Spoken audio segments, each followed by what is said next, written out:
Méditation de Reinhard Hirtler.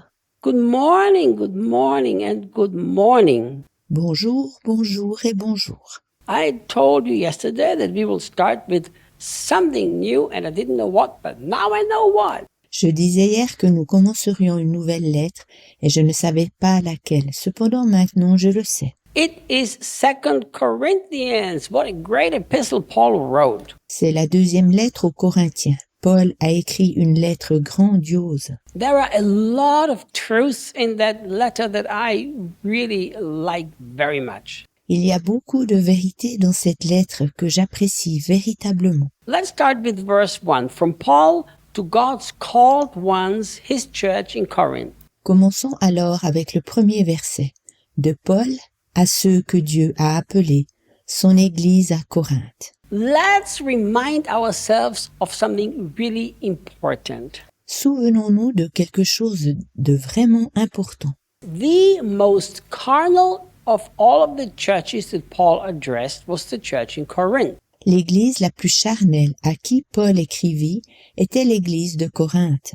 Didn't say the most problematic ones because the most problematic churches were the ones in Galatia. Je n'ai pas dit qu'elle était l'église la plus problématique, car c'était le cas des églises de Galatie. Because the churches in Galatia, they have added works to grace and Paul had a lot of problems with that. Car les églises de Galatie rejetaient l'œuvre de la croix, ce qui apportait bien des problèmes à Paul. But the church in Corinth was just full of carnality, full of sin, full of immorality. It was just a very carnal church. Mais l'église de Corinthe était remplie d'un caractère charnel, de péché et d'immoralité.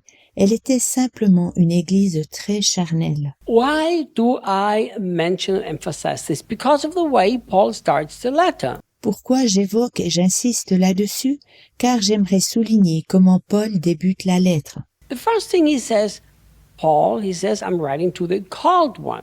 La première chose qu'il dit est ceci: j'écris aux appelés.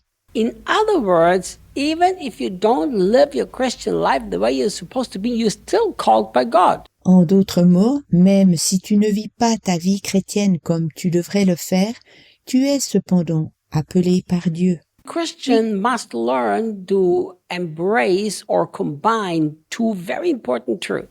Un chrétien doit apprendre à relier ensemble deux vérités très importantes. The first truth is through the finished work of the cross, I will always be God's called, a new creation, his beloved child. La première vérité est en raison de l'œuvre accomplie à la croix.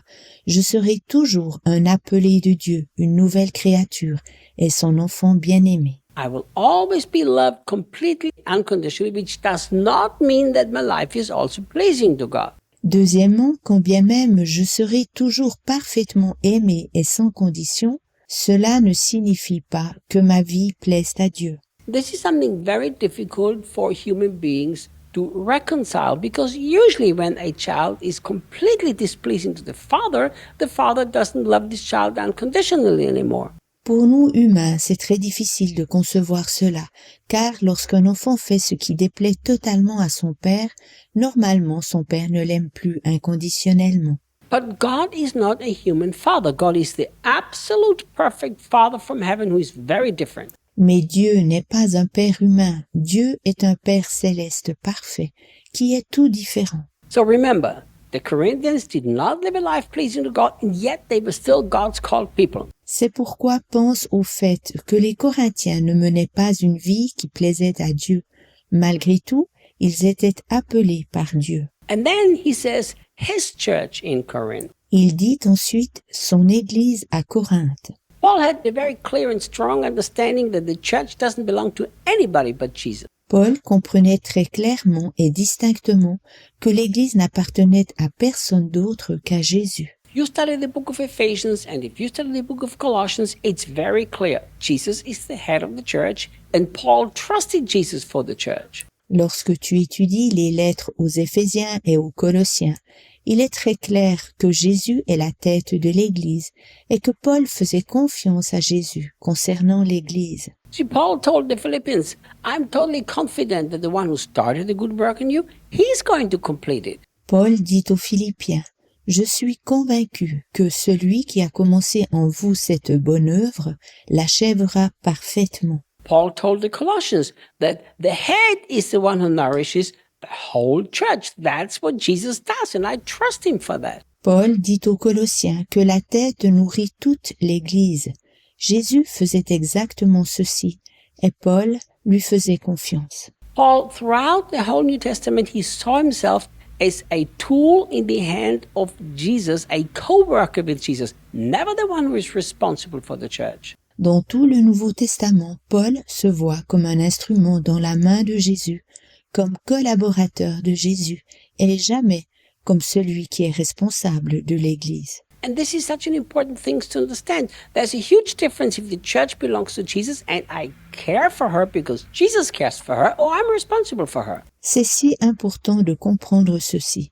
C'est une grande différence si l'Église appartient à Jésus et que je m'en occupe, vu qu'elle tient à cœur à Jésus, ou si j'en suis responsable. So Paul knew very well here. He said, look, it's his church in Corinth. You're not my church.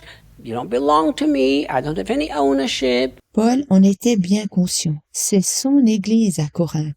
Ce n'est pas mon Église. Elle ne m'appartient pas.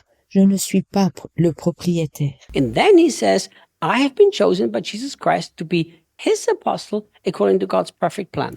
Il dit ensuite, j'ai été choisi par Christ pour être son apôtre, selon son parfait plan divin. Paul knew very well that he was not in the ministry because one day he had a dream to be in ministry. Paul savait très exactement qu'il n'était pas dans le service chrétien suite à un propre rêve qu'il eut un jour. There was no doubt in the heart of Paul that apostleship was not a position or something that made him better than others, but simply it was God's perfect plan. Il n'y avait aucun doute à ce sujet dans le cœur de Paul. Le ministère apostolique n'était pas une position ou quelque chose qui le rendait meilleur que les autres.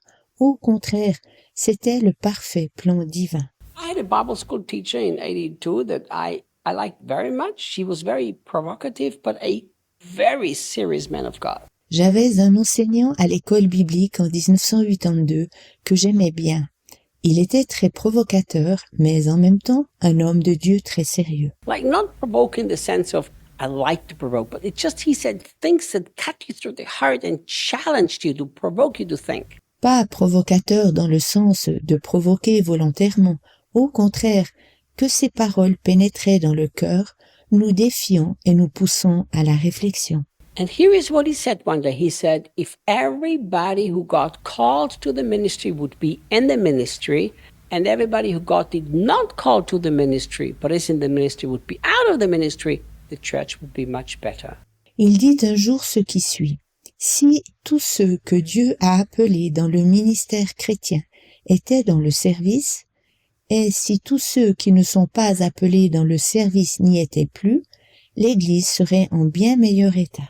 And I never thought that, but I totally agree with him. Je n'avais jamais pensé ainsi à ce sujet, mais je suis entièrement d'accord avec lui. You see, we don't desire to be an apostle or a prophet or a pastor or teacher. This is the sovereign choice of Jesus Christ alone. Nous n'aspirons pas à être apôtres, prophètes, pasteurs ou enseignants. Cela fait partie de la seule souveraineté de Jésus-Christ.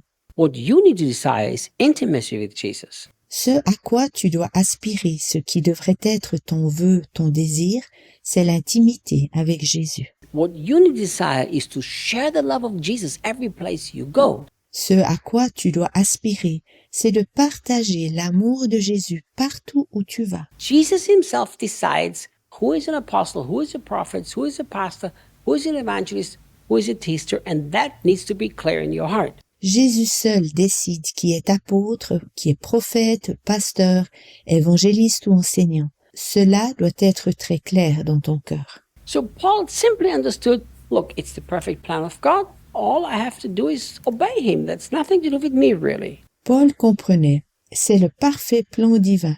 Tout ce que je dois accomplir est de lui obéir. Cela n'a, à vrai dire, rien à voir avec moi. We will continue tomorrow. Nous continuerons demain.